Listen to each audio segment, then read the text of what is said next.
Before casting his vote in Ethiopia's election on Monday, Ayalew Wedajo said a prayer for his son. Gaytonet was killed in pro-democracy protests 16 years ago. Let our children be the last who died like this. Let it all be enough for the Ethiopian people.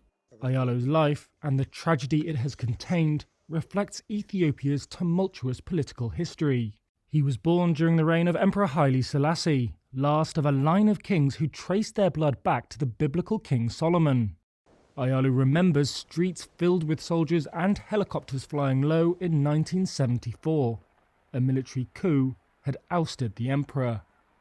A brutal Marxist regime known as the Derg then ruled until 1991.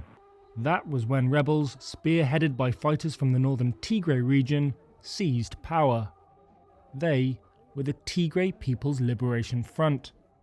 When Ayalew and his neighbours spilled onto the streets, they didn't realise they were welcoming 3 decades of iron-fisted rule.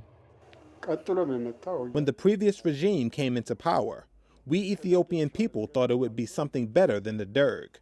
We accepted them. We thought it would be better, but it wasn't. It was under the rule of the TPLF that Ayalew's son was killed. Most elections had been marred by rigging and repression, but in 2005 the opposition swept the capital Addis Ababa and won an unprecedented 147 out of 547 parliamentary seats. A subsequent crackdown killed hundreds and thousands were arrested. Ayalew says his son had dropped off a friend and was just standing there when he was hit by a bullet. Years of increasingly bloody anti-government protests finally forced the Prime Minister to resign in 2018.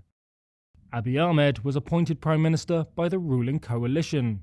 He's brought in sweeping political and economic reforms, though some opposition parties say those freedoms are now being rolled back. Rights groups have also accused Abiy's government of abuses in its war with the TPLF, which broke out in November. Abiy's billed Monday's vote as Ethiopia's first attempt at free and fair elections and said the country would show it can hold a peaceful poll. And Ayalew is hopeful. What we saw happen back in 2005, all that happened then, we don't want that to happen again. But I think that this one will be more peaceful. That's what I can see.